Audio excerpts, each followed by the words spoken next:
Hello friends, मेरे स्पमिस्ट्री and astrology video channel पे आपका स्वागत है। तो आज हम एनालिसिस करेंगे सैंड का और चेक करेंगे इसमें क्या क्या नई चीज़ें हमें सीखने के लिए मिलती हैं।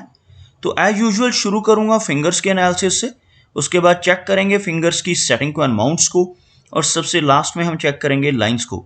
इस तरह से पूरे हैंड का जो एनालिसिस हम कंप्लीट करेंगे। तो चलिए मैं शुरू करने जा रहा हूँ, साथ साथ ड्रॉ करता जाऊँगा आपके लिए ताकि आपको समझने में कोई दिक्कत ना हो। दोस्तों, वीडियो शुरू करने से पहले आपको बताना चाहूँगा, यह जो नंबर आपको आपकी स्क्रीन के ऊपर नज़र आ रहा है, यह मेरा व्हाट्सएप नंबर है। अगर आप भी अपने हाथ की वीडियो बनवाना चाहते हैं या फ़ोन कंसल्टेशन लेना चाहते हैं तो आप हमें व्हाट्सएप के ज़रिए, सिग्नल के ज़रिए या फिर टेलीग्राम के ज़रिए मैसेज सेंड कर सकते हैं। यहाँ पर आप देख सकते हैं इनकी जो हथेली है कुछ इस तरह से एक स्क्वायरिश शेप में नज़र आ रही है, जो इंडिकेट करती है एक हार्डवर्किंग टाइप की नेचर को। और अगर इनकी फिंगर्स को चेक किया जाए तो काफ़ी अच्छी लंबाई में इनकी सभी फिंगर्स नज़र आ रही हैं। खास तौर पर इनकी सूर्य फिंगर को अगर देखा जाए तो यह बहुत अच्छी लेंथ में है। सूर्य फिंगर की जो लंबाई है यहाँ पर वो इनकी इंडेक्स फिंगर से भी थोड़ी ज़्यादा नज़र आ रही है, जिसकी वजह से ऐसे व्यक्ति काफ़ी क्रिएटिव होते हैं, काफ़ी अच्छी आर्टिस्टिक क्वालिटीज़ इनके भीतर रहती हैं। लेकिन साथ ही साथ जिन लोगों की सूर्य फिंगर्स ज़्यादा लेंथ में होती हैं, ऐसे व्यक्ति थोड़े से रिस्क टेकर भी होते हैं। जीवन में रिस्क लेने से नहीं घबराते और कई बार तो अपनी धन की इन्वेस्टमेंट्स के मामले में भी ऐसे व्यक्ति रिस्क ले बैठते हैं। अपने धन को ऐसी जगहों पर इन्वेस्ट कर सकते हैं जहां पर लॉस की संभावनाएं भी हों, जैसे शेयर मार्केट है, क्रिप्टो करेंसीज हैं, म्यूचुअल फंड्स हैं। ऐसी चीज़ों में भी ऐसे व्यक्ति रुचि ले सकते हैं। अगर हम देखें इनकी शनि फिंगर को, बहुत ही अच्छी लंबाई में शनि फिंगर बिल्कुल स्ट्रेट नज़र आ रही है। इस तरह की थिक और स्ट्रेट शनि फिंगर का होना दर्शाता है कि ऐसा व्यक्ति बहुत ही मेहनती होगा, डिसिप्लिन्ड होगा और अपनी इन्हीं खूबियों की वजह से जीवन में काफ़ी अच्छी प्रोग्रेस कर पाने में कामयाब रहेगा। अगर हम इनकी इंडेक्स फिंगर को देखें तो अब देखेंगे यह फिंगर बहुत ही अच्छी लंबाई में है। भले ही यह फिंगर हमें सूर्य फिंगर के मुकाबले थोड़ी सी शॉर्ट नज़र आ रही है, लेकिन अगर इंडिपेंडेंटली देखा जाए तो यह फिंगर बिल्कुल भी वीक नहीं है, काफ़ी थिक है। यहाँ से आप देख सकते हैं थिकनेस को, जिसकी वजह से ऐसे नेटिव बहुत ही नॉलेजेबल होते हैं। जिनकी यह फिंगर बिल्कुल स्ट्रेट हो, ऐसे व्यक्ति की लीडरशिप क्वालिटीज़ बहुत अच्छी होती हैं। साथ ही साथ ऐसे व्यक्ति काफ़ी स्पिरिचुअल माइंडेड होते हैं और ज्ञानवान होते हैं। तो ओवरऑल तीनों फिंगर्स बहुत थिक और बहुत अच्छी लंबाई में नज़र आ रही हैं। मर्करी फिंगर को देखा जाए तो यह फिंगर लेंथ में इनकी सूर्य फिंगर के टॉप फैलेंज को भी क्रॉस करती हुई नज़र आ रही है, जिसकी वजह से नेटिव के कम्युनिकेशन स्किल्स एक्सीलेंट रहते हैं। और इस फिंगर का अच्छी लंबाई में होना नेटिव को कम्युनिकेशन स्किल्स के साथ साथ स्ट्रॉन्ग बिजनेस एक्यूमेंट भी देता है, और ऐसे व्यक्ति की कैलकुलेशंस भी काफ़ी बेहतर देखी जा सकती हैं। फिंगर्स के बीच में कुछ हल्के गैप्स मौजूद हैं, जिनकी वजह से नेटिव काफ़ी इंडिपेंडेंट स्वभाव का होता है। इन एरियाज में आप देख सकते हैं आपको हल्के गैप्स मेंटेन होते नजर आएंगे, जिसकी वजह से ऐसे व्यक्ति काफ़ी इंडिपेंडेंट होते हैं। थोड़ा सा जिद्दी स्वभाव भी इनकी वजह से रह सकता है। और अगर हम देखें इनकी फिंगर्स काफ़ी हाई सेट हैं, ये तीनों फिंगर्स तो बहुत ही हाई सेट हैं, जबकि जो मर्करी फिंगर है ये थोड़ी सी लो सेट है। आप देख सकते हैं बाकी फिंगर्स के मुकाबले यह फिंगर काफ़ी नीचे से शुरू हो रही है, जबकि बाकी की तीनों फिंगर्स काफ़ी ऊंचाई से शुरू हो रही हैं। इस तरह की लो सेट फिंगर का होना इंडिकेट करता है कि नेटिव की नेचर थोड़ी शाई रह सकती है। ऐसे व्यक्ति की नेचर थोड़ी हेजिटेशन वाली रहने की संभावनाएं भी रहेंगी। ओवरऑल यहाँ पर काफ़ी पॉजिटिव फिंगर्स नज़र आ रही हैं। सभी फिंगर्स पर बारीक इस तरह की सीधी खड़ी रेखाएं भी आप देख पाएंगे, जो व्यक्ति को मिलनसार स्वभाव का बनाती हैं। चलिए आगे बढ़ते हैं और देखते हैं इनके माउंट्स को, उसके बाद हम चेक करेंगे इनकी सभी रेखाओं को भी। तो यहाँ पर आप देख सकते हैं इनका जो मर्करी माउंट है और बृहस्पति माउंट है, ये दोनों एरियाज काफ़ी उठे हुए हैं।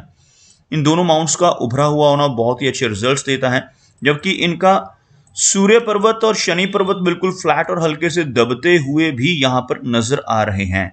चलिए पहले बात कर लेते हैं इनके मर्करी माउंट की। तो आप यहाँ पर देखेंगे मर्करी का जो एरिया है काफ़ी उभरा हुआ है। इसके साथ साथ इस माउंट के ऊपर काफ़ी सारी सीधी खड़ी रेखाएं जो बहुत ही बारीक हैं, कुछ इस तरह की रेखाएं आप देख पाएंगे इनके बुध पर्वत के ऊपर।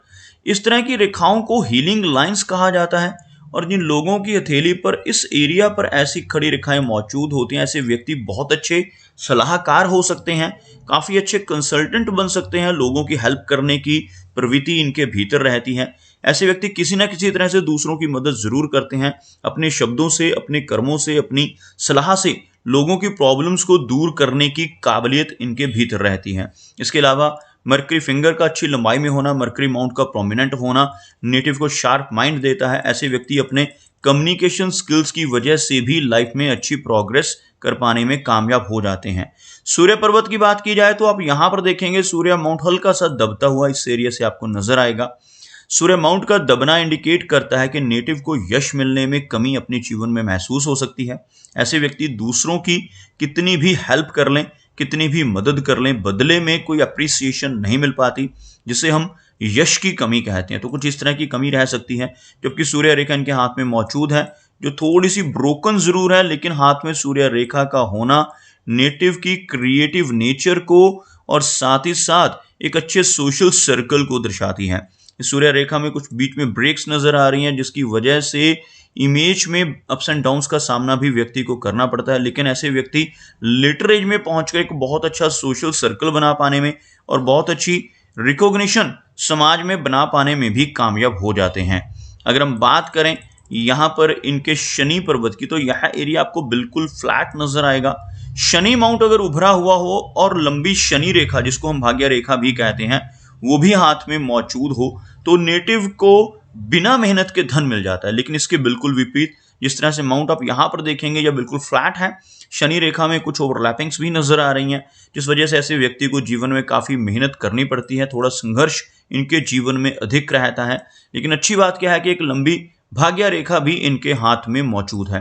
भाग्य रेखा का होना नेटिव को अच्छी प्रोग्रेस दिलवाता है। आप देख सकते हैं यहां से शुरू होने वाली रेखा इस एरिया में जाकर कुछ इस तरह से थोड़ा सा शिफ्ट ले रही है और यह रेखा आगे भी कंटिन्यू हो रही है और कुछ इस तरह की एक लैडर टाइप की फॉर्मेशन भी आपको इस एरिया पे बनती नजर आएगी। आप देख सकते हैं जो रेखाएं यहाँ पर आपको शनि पर्वत के बिल्कुल ऊपर नजर आ रही हैं, ऐसी रेखाओं का होना नेटिव को लेटर एज में लाभ देता है। ऐसे व्यक्ति के पास इनकम के एक से अधिक सोर्स ओल्ड एज तक बन जाते हैं और शनि रेखा का बीच बीच में से ओवरलैप होकर चलना इंडिकेट करता है कि नेटिव को जीवन में कई बार अप्स एंड डाउन्स का सामना करना पड़ेगा और खास तौर पर यहां से जो रेखा शिफ्ट लेकर ऊपर की तरफ बढ़ रही है यह लगभग 30 के आसपास की एज को दर्शाती है। ऐसे व्यक्ति के जीवन में 30 की एज के बाद काफी अच्छी तरक्की के संकेत भी यह रेखा दर्शाती हुई नजर आ रही है।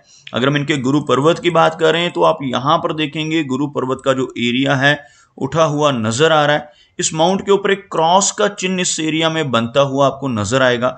यही एक ऐसा पर्वत है जिसके ऊपर क्रॉस का बनना शुभ माना जाता है। इसके अलावा हथेली में कहीं पर भी क्रॉस बनता है तो उसका कुछ ना कुछ अशुभ फल जरूर होता है। गुरु पर्वत के ऊपर क्रॉस का बनना नेटिव को नॉलेजेबल बनाता है। ऐसे व्यक्ति को फैमिली का सुख भी मिल पाता है और ऐसा व्यक्ति बहुत ही ज्ञानवान होता है। जिन लोगों के इस एरिया पर क्रॉस का चिन्ह होता है ऐसे व्यक्ति कुछ ना कुछ धार्मिक कार्य जीवन में जरूर करते हैं और एजुकेशन के जरिए शिक्षा के माध्यम से लोगों की हेल्प कर सकते हैं। एक अच्छे शिक्षक बनने के गुण भी ऐसे व्यक्ति के भीतर रहते हैं जिनके इस एरिया पर बृहस्पति के एरिया पर इस तरह का क्रॉस का चिन्ह मौजूद हो। उसके साथ साथ आप यहां पर देखेंगे आपको इनके अंगूठे के ऊपर एक आंख जैसी आकृति बनती हुई नजर आएगी। इस तरह की शेप का यहां पर बनना बुद्धाजाई कहलाता है। अंगूठे के इस एरिया पर ऐसा चिन्ह बनना नेटिव की काफी स्ट्रॉन्ग सिक्स सेंस को इंडिकेट करता है। ऐसे व्यक्ति की पूर्व अनुमान लगाने की जो क्षमता है बहुत ही बेहतरीन होती है। आने वाली घटनाओं का पहले से ही इन्हें ज्ञान हो सकता है, पहले से अनुभूति हो सकती है और ऐसे व्यक्ति जो इनकी सिक्स सेंस है वो इन्हें कुछ भी गलत कार्य करने से भी रोकती है। इस तरह का जो चिन्ह है व्यक्ति को बहुत ही आदर्शवादी बनाता है। ऐसे व्यक्ति बहुत ही धार्मिक प्रवृत्ति के भी होते हैं। अगर हम देखें इनकी हार्ट लाइन को तो आप यहां पर देखेंगे इनकी जो हार्ट लाइन है बिल्कुल स्ट्रेट चलती हुई और सीधा बृहस्पति पर्वत को टच करती है। काफी प्रैक्टिकल टाइप की पर्सनैलिटी इस तरह की रेखा की वजह से बनती है। ऐसी सीधी रेखा का होना नेटिव को लाइफ में प्रैक्टिकल माइंडेड बनाता है और बृहस्पति माउंट तक इस रेखा का पहुंच जाना यह दर्शाता है कि ऐसे व्यक्ति काफी आदर्शवादी प्रवृत्ति के होते हैं। और आप देख सकते हैं इनकी हार्ट लाइन पर इस एरिया में चलकर हल्का सा आइलैंड बनता है और कुछ इस तरह की छोटी छोटी ब्रांचेस आपको नजर आएंगी। यह जो एज रहती है 50 के बाद की एज में इस तरह की ब्रांचेस नजर आ रही हैं, जिस वजह से लेटर एज में चलकर कुछ ब्लड प्रेशर जैसी दिक्कतें होना, कोलेस्ट्रॉल जैसी दिक्कतें होने की संभावनाएं बढ़ जाती हैं अगर हार्ट लाइन पर कोई भी इस तरह की डाउनवर्ड ब्रांचेस नजर आए। अदरवाइज ओवरऑल हार्ट की लाइन यहाँ पर काफी बेहतर नजर आ रही है। अगर हम बात करें इनकी माइंड लाइन की, तो आप यहाँ पर देखेंगे माइंड की लाइन बिल्कुल स्ट्रेट है, काफी अच्छी लंबाई में है, लेकिन इस रेखा के बिल्कुल इस एरिया पे आपको एक आइलैंड का साइन बनता हुआ नजर आएगा। आपको ड्रॉ करके दिखाना चाहूंगा किस तरह से आइलैंड का चिन्ह बनता है। जब यह रेखा दो भागों में बटकर फिर से जुड़ जाती है तो इसको हम आइलैंड का साइन कहते हैं। किसी भी लाइन के ऊपर, किसी भी रेखा के ऊपर इस तरह का आइलैंड का चिन्ह बनना अच्छा संकेत नहीं माना जाता। माइंड लाइन के ऊपर इस तरह का संकेत बनना लगभग इन्हें 35 और 36 के आसपास की एज में थोड़ा स्ट्रेस दे सकता है, थोड़ा तनाव रहने की संभावनाएं 35-36 वर्ष के आसपास की एज में इन्हें हो सकती हैं। Overall mind line medium size की है, जिस वजह से मेमोरी अच्छी रहेगी और ऐसे व्यक्ति काफी प्रैक्टिकल होते हैं और बहुत जल्दी लाइफ में मूव ऑन करने की काबिलियत रखते हैं। बात करते हैं इनकी लाइन ऑफ लाइफ की, तो आप यहां पर देखेंगे जो लाइफ लाइन है लगभग 75 के आसपास की एज को इंडिकेट करती हुई यहां से शुरू होने वाली इनकी लाइफ लाइन इस एरिया तक पहुंचती हुई, इसमें कुछ बारीक ब्रांचेस इस तरह से चंद्र पर्वत की तरफ मूव करती हुई, इस तरह की ब्रांचेस का होना इंडिकेट करता है कि नेटिव को लंबी दूरी की यात्राएं करने का मौका अपने जीवन में मिलेगा। विदेश यात्राएं करने की चांसेस भी इस तरह की रेखाओं की वजह से बढ़ते हैं। और ओवरऑल अगर हम इनकी लाइफ लाइन पर बनने वाले ऑफशूट्स को देखें तो आपको बहुत ही छोटी छोटी ऐसी ब्रांचेस इनकी लाइफ लाइन पर कई जगह पर नजर आएंगी। इस तरह की छोटी छोटी ब्रांचेस का, छोटे छोटे ऑफशूट्स का ऊपर की तरफ चलना एक बहुत ही अच्छा संकेत माना जाता है। ऐसी रेखाएं होने से नेटिव को लाइफ में बहुत अच्छी तरक्की मिलने की चांसेस रहते हैं। अगर हम देखें यहाँ पर एक बारीक रेखा इस तरह की, जिसे हम मंगल की रेखा भी कहते हैं, आपको नजर आएगी। मंगल रेखा का यहाँ पर मौजूद होना इंडिकेट करता है कि नेटिव की एनर्जी एंड स्टैमिना काफी बेहतर रहने वाला है और इस तरह की रेखा होने से नेटिव प्रॉपर्टी बना पाने के मामले में भी काफी लकी रहते हैं। अपने जीवन में काफी अच्छी प्रॉपर्टी ऐसे व्यक्ति बना पाते हैं।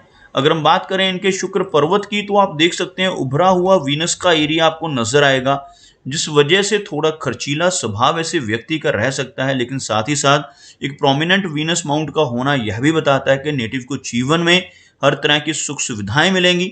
बहुत ही बारीक रेखाएं आपको इस तरह से इस पर्वत के ऊपर चलती हुई नजर आएंगी, जिसकी वजह से नेटिव को जीवन में अपने रिलेशनशिप्स को लेकर कुछ ना कुछ दिक्कतों का सामना करना पड़ सकता है। मैरिड लाइफ में कुछ इंस्टेबिलिटी ऐसे व्यक्ति के रह सकती है इन रेखाओं के होने की वजह से।